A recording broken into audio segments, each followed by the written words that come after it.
Hello, hello tout le monde, j'espère que vous allez bien. Alors aujourd'hui on se retrouve pour ma recette de tarte noix de pécan. Je sais qu'il y en a beaucoup qui l'attendaient et du coup aujourd'hui j'ai décidé de vous la filmer comme ça, étape par étape, comme ça voilà, vous savez exactement ce que je fais. Donc pour cela on va commencer par les ingrédients. Donc il vous faudra 250 g de farine,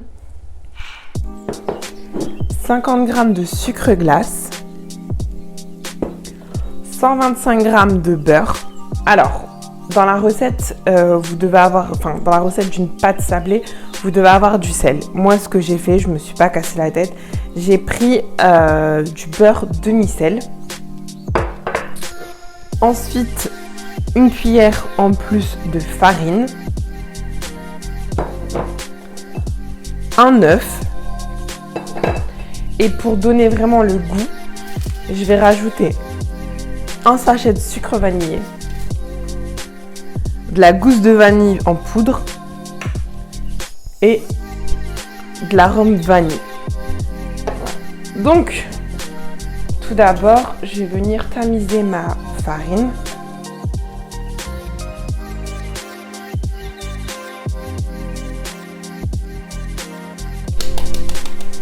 Voilà, et je vais faire exactement la même chose avec mon sucre glace.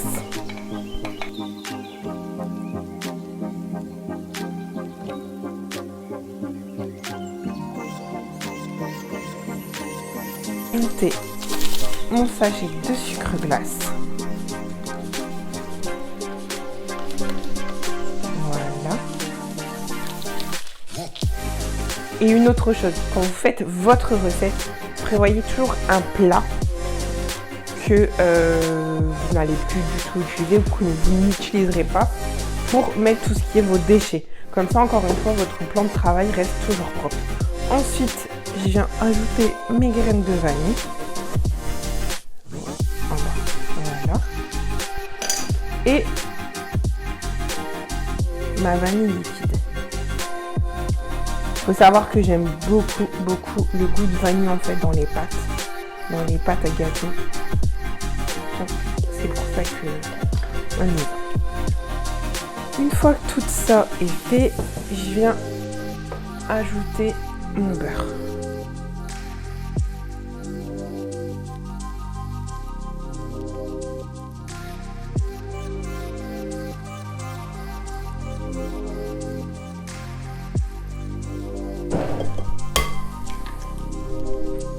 Ouais.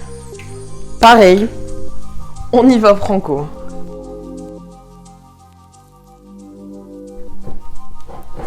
Du coup, c'est à ce moment-là en fait que votre cuillère de farine, en plus que vous avez prévu de côté, elle entre en jeu. Donc, j'ai pris vraiment une grosse cuillère, mais je ne vais pas tout mettre.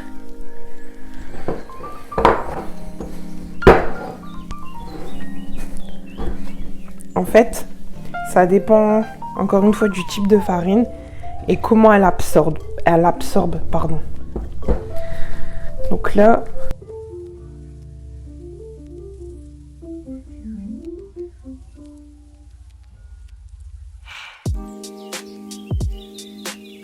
votre pâte elle est plus ou moins prête. Essayez de l'aplatir et voyez en fait si elle craque encore beaucoup ou pas du tout. Si comme moi là vous voyez qu'elle est encore plus ou moins, enfin pour moi elle est bonne là. J'ai pas besoin de rajouter de farine parce que une fois que je vais devoir l'étaler sur le plan de travail, je vais d'abord fariner mon plan de travail pour ensuite pouvoir l'étaler comme je veux. Donc en plus, je vais vous donner une autre astuce. Quand vous la mettez dans votre, quand vous regardez le fond de votre plat, vous voyez que en fait, elle n'est pas collante. Il n'y a rien qui reste dans le fond. Donc là, la pâte, elle est prête. Donc, je vais venir former une boule.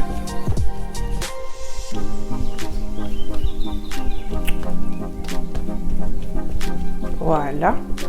Et je vais venir la filmer. Et je vais la mettre 30 minutes au réfrigérateur. Donc avec notre garniture. Donc pour ça, je vais venir faire fondre 25 g de beurre, toujours du demi-sel. Voilà. Je vais venir prendre 120 g de noix de pécan que je vais réduire très finement. Alors, il faut savoir que d'habitude, je le fais en poudre, mais là, mon moulin m'a lâché, clairement. Donc, j'y viens hacher très finement mes noix de pécan. Alors, à ça, j'y viens ajouter 80 g de sucre roux.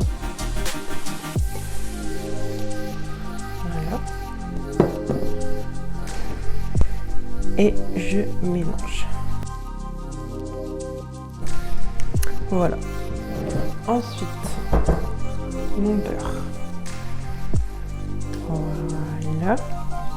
Donc là, j'ai mes 25 g de beurre fondu que je viens directement ajouter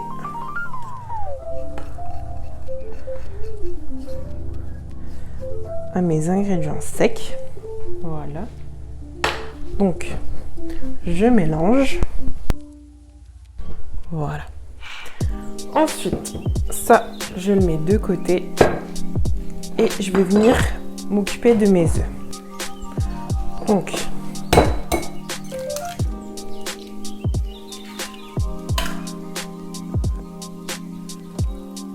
voilà. Je vous ai dit, toujours garder un bol pour tout ce qui est déchets. Et je fais exactement la même chose avec n'importe quelle recette. J'ai toujours un bol de côté pour que ça me permette vraiment d'avoir un plan de travail propre. Voilà. Donc je viens battre les œufs et je viens les incorporer à mon mélange de beurre, sucre roux et noix de pécan en poudre. Voilà. Hop.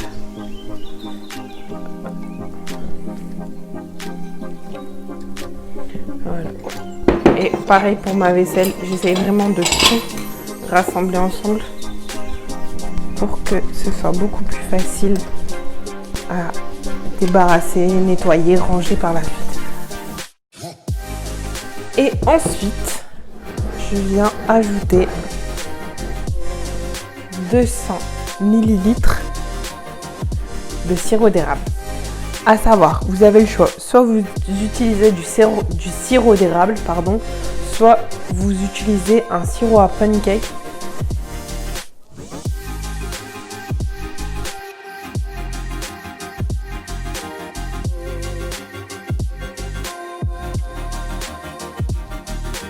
Ensuite, je viens rajouter 230 g de noix de pécan que je vais casser pour dire de vraiment bien les étaler sur ma pâte.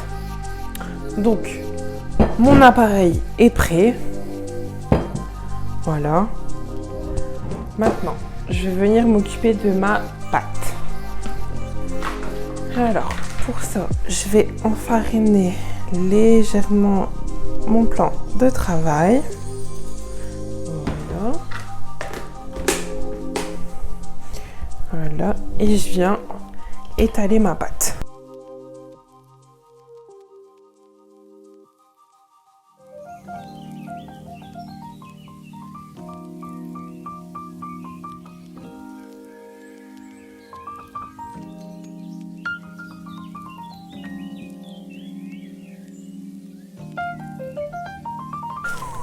Je regarde bien ma pâte, où est-ce que j'en suis avec elle. Donc comme j'ai constaté précédemment, il me manque de la pâte là. Donc pareil,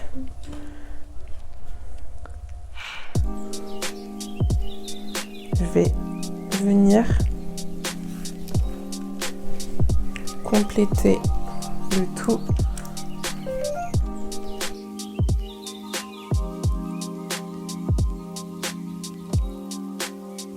Je vais quand même venir piquer ma pâte. Voilà. Et je vais venir m'occuper de ça. Alors, pour ça, ce qui va se passer, c'est que pour éviter de devoir tous les casser un par un à la main, je vais venir prendre un couteau et une planche. Et voilà. Je les hache grossièrement. Voilà. Voilà. Et une fois que j'ai fait ça, je viens les disposer sur ma pâte.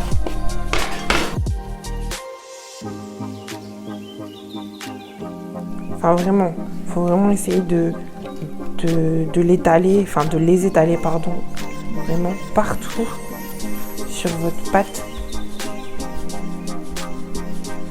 Voilà. Donc une fois que j'ai fini avec ça, je viens verser mon appareil que j'avais mis tout à l'heure.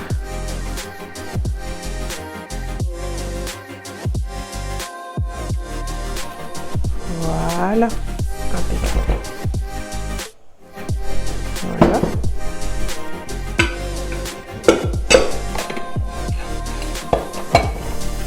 Donc maintenant, ce qui va se passer, c'est que je vais... en fait, j'ai préalablement fait préchauffer mon four à 180 degrés. Et ce qui va se passer maintenant, c'est que ma cuisson, elle va se faire en 2 fois. Donc, dans un premier temps, je vais la mettre 30 minutes comme ceci.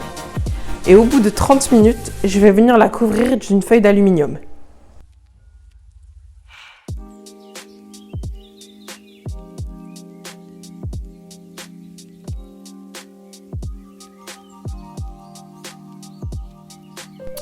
Et voilà le résultat. Donc comme toute gourmande qui se respecte, je vais servir cette tarte accompagnée d'une boule de glace à la vanille ainsi que de chantilly. J'espère que cette vidéo vous aura plu. Si c'est le cas, abonnez-vous à ma chaîne en espérant que ce ne sera pas la dernière. C'est la première mais pas la dernière. En attendant une prochaine vidéo, je vous fais des gros bisous. Prenez soin de vous.